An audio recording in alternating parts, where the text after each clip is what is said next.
한 4, 5년 전 이전에 과밀학급 보도가 나왔을 때의 이야기는 그때 배경은 신도시의 유입 인구가 늘어서 그럼 계획된 그 학교들의 계획에 이제 예상을 못했다는 거잖아요. 인구가 이렇게 늘어날 걸로. 그때는 그 이후에 어떻게 수습이 된 건가요? 지금 전혀 4, 5년이 지난 지금 시점에 해결이 안 된 건가요?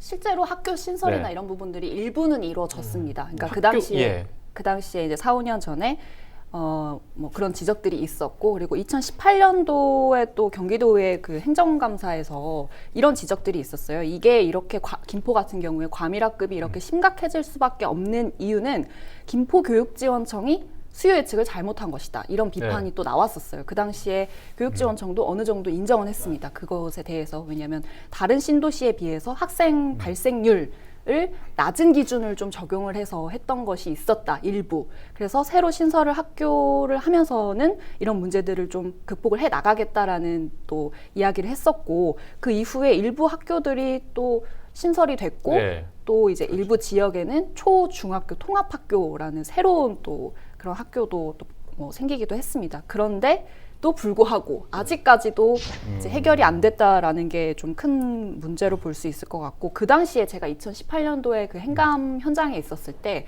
전 교육지원청 교육장이 2021년쯤이면 학생 수가 정점을 찍고 김포 같은 경우에 다시 내려갈 것이다 라는 이야기를 하셨었거든요. 근데 지금 2020년인데 굉장히 심각한 현상이 계속 유지가 된다라고 볼 수 있겠고, 이 정도의 수치라고 본다면 2021년도에도 계속 지속되지 않을까라고 이제 학부모들의 우려는 그 지점까지 다다른 거라고 볼 수 있을 것 같아요. 초등학교의 과밀학 문제는 좀 나아지지 않았어요?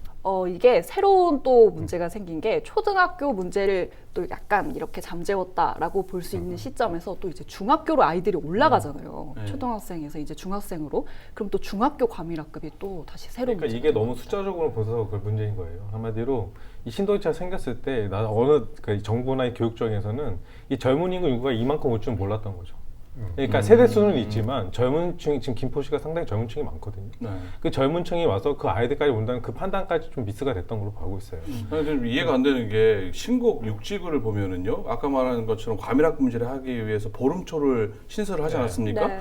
아니, 초등학교를 만들어 주면은 중학교? 당연히 중학교도 비슷하게 만들어 줘야지. 이렇게 만들어 놓으면 요 애들 좀 어떻게 가요? 거기에 맹점이 있는 거죠. 그러니까 초등학교를 만들었지만 이 중학교면 또 예산이 필요한데, 그렇죠. 근데 또 통계학적으로 보면 인구가 줄어든 걸 보이는 거죠. 그러니까요. 그러니까 이거에 대한 괴리를 지금 못 맞추고 있는 거예요. 아니, 상식적으로 줄어들면은 초등학교 이만큼 들어왔으면 요만큼은 그대로 갈 거 아니에요. 그러면 중학교를 맞춰주고 이렇게 줄여가야지. 문제가 거기서 예산의 문제가 있습니다. 그렇죠. 그러니까 학교 교육청이 예산의 문제가 있어도 어떻게 예산의 초등학교 문제가 중학교 같이 만들어야지 초등학교만 그러니까 제가 만들어요. 교육청을 두둔하는 게 아니라 지금 되게 좋아하시는데 두둔하는 게 아니라 이게 교육청의 판단 미스한 거예요. 그러니까 예산을 투입하려면 그들 한 4, 5년부터 계획을 짜야 되는데 이런 것조차 아예 안 된 거예요.